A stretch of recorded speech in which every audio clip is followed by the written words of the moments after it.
recuperando lentamente da crise que se iniciara em 2014.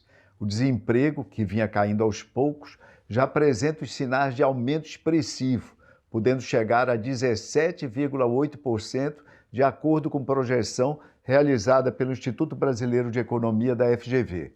Em relação ao PIB, o Fundo Monetário Internacional espera que tenhamos uma retração de 5,3% na economia neste ano, enquanto que as últimas projeções do Boletim Focus do Banco Central apontam para uma queda de 4,11%. A revista The Economist aponta nosso país como o mais afetado em uma amostra de 19 países analisados.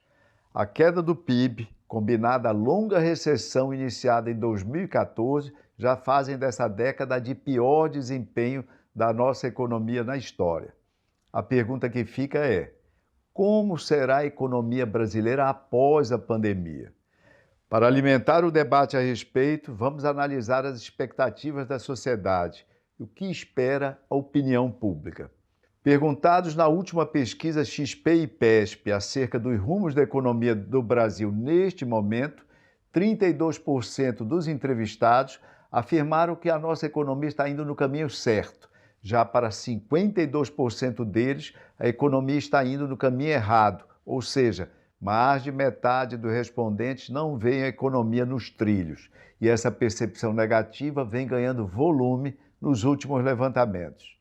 A seguir, quando na mesma pesquisa os participantes foram questionados sobre qual seria o melhor caminho para recuperar a economia após o coronavírus, 62% deles afirmaram que a melhor maneira para recuperá-la é mudar a política econômica, com mais investimentos do governo para o Brasil voltar a crescer. Ou seja, para 6 de cada 10 entrevistados, a política econômica deveria ir na contramão do que defende o atual condutor da economia, Paulo Guedes. 29% estão de acordo com a visão do ministro, afirmando que o melhor caminho para a recuperação será a manutenção da política atual, com reformas, enxugamento dos gastos públicos e maior participação das empresas privadas na retomada do crescimento.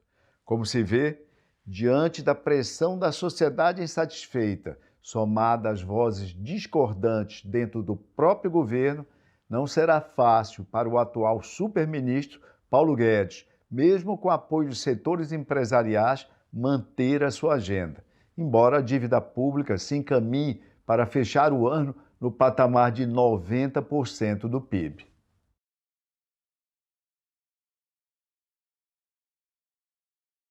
É a crise de 2008. Essa crise foi uma crise global que afetou todo o mundo e afetou em particular a economia brasileira. Nós fomos lá e recuperamos como que essa crise afetou o Brasil naquele momento. Um outro evento importante que nos afetou foi a crise dos caminhoneiros em 2018, essa relativamente recente. O que aconteceu? A economia brasileira ficou parada durante praticamente um mês, sem poder operar por conta dos efeitos da greve. Então nós fomos lá e medimos qual que foi a magnitude desses dois eventos. Num primeiro cenário base, nós simulamos o que aconteceria com a economia brasileira se não houvesse a crise do coronavírus. Nós estimamos que a economia brasileira deveria crescer esse ano de 2020 cerca de 2%.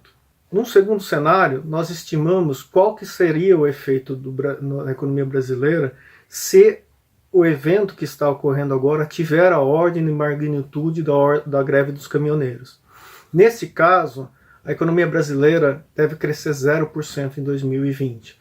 Ou seja, o efeito seria de cerca de 2%, ou seja, uma redução de 2% do crescimento este ano.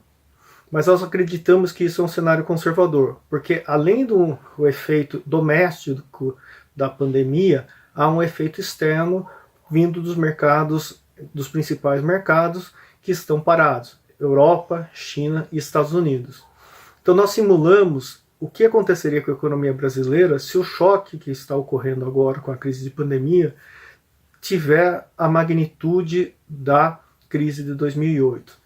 Nesse cenário, nós estimamos que a queda da atividade econômica será de 2,5% em 2020.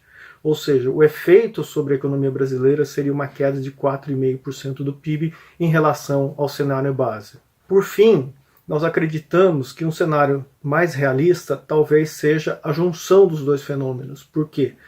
A economia mundial sofrerá muito com o coronavírus e a economia brasileira está paralisada. Então nós simulamos um cenário ainda mais dramático, em que o efeito da crise do coronavírus será equivalente a uma greve dos caminhoneiros e uma crise de 2008 ocorrendo simultaneamente. Nesse cenário mais dramático, a economia pode encolher até 4,5%. Somando todos os efeitos, nós sairemos de um cenário base de crescimento de 2 para um cenário de menos 4,5%, ou seja, uma queda de quase 6,5% ou aproximadamente 6,5%. As estimativas que estão sendo feitas são realistas? Só o tempo vai dizer. Em que medida os cenários simulados são realistas, pessimistas ou otimistas? Vai depender basicamente de dois fatores. O grau da pandemia, ou seja, se nós perdermos o controle da pandemia domesticamente, a economia brasileira muito provavelmente se desorganizará e além das perdas de vidas, nós teríamos uma recessão muito provavelmente maior do que está sendo projetado no nosso cenário. Se a pandemia for controlada e nós conseguimos, dentro de alguns meses, retomar uma certa normalidade, o ano de 2020 será difícil, será desafiador, mas 2021, 2022 e 2023 haverá uma trajetória de retomada.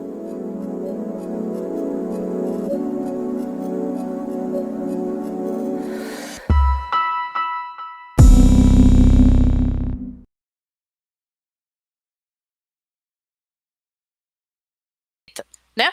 Bom, beleza. Então, qual tem sido o papel dos agentes? Mínimo. Né? E por quê? A resposta do Brasil, ainda que o Brasil pudesse estar dando uma lição ao mundo de como se responder a uma pandemia usando acesso universal à saúde e atenção básica, a resposta no Brasil está sendo caótica. O Brasil tem uma liderança que, infelizmente, minimiza a importância do vírus, prioriza a economia, como se você pudesse separar economia e saúde, ignora a ciência e é contra o distanciamento social, dentre outras coisas, porque eu podia passar os 10 minutos só falando disso, mas não vale a pena. Esse problema de liderança prejudica a tomada de decisão, quer dizer, cria uma pressão enorme em prefeitos e governadores, cria uma situação em que o Estado é ausente, e aí você acaba tendo governanças paralelas em cada município, que acontecem através de parcerias público e privado, quando o governo tenta fazer alguma coisa da melhor maneira que pode, através de organizações comunitárias, ONGs, e até mesmo através de líderes de facções criminosas, como a gente viu no Rio de Janeiro. Quem sai perdendo com essa situação é o povo. Mas aqui é que vem o detalhe, a perda ela não é uniforme. São exatamente os mais vulneráveis que mais sofrem. E isso fica nítido quando a gente olha para as estatísticas do Covid.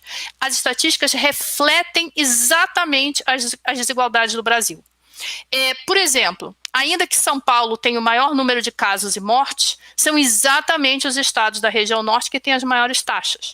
E quando se olha para a cidade, a gente observa que as mortes afetam de forma desproporcional as pessoas que moram em áreas mais vulneráveis, que moram em favelas, afetam desproporcionalmente os negros e pardos, e o Observatório Covid-19 BR, que como o Ayrton falou, eu faço parte, divulgou uma nota só mostrando como o risco de mortalidade afeta essas populações vulneráveis. Mas isso a gente vê no Brasil inteiro.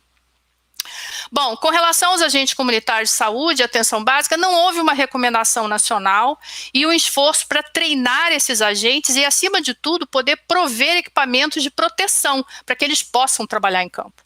No momento, nós temos alguns agentes trabalhando, mas isso depende de iniciativas locais, depende da liderança local e não de uma recomendação nacional. Bom, por que os agentes seriam tão importantes na resposta ao Covid? Então, vou dar dois motivos aqui. Primeiro, com base nos registros da população a que eles servem, os agentes poderiam realizar busca ativa de idosos e de indivíduos com comorbidades associadas à mortalidade por Covid. Segundo, eles poderiam rastrear os contatos dos casos suspeitos ou daqueles que testassem positivo para Covid ou que fossem hospitalizados por Covid. E esses contatos poderiam ser colocados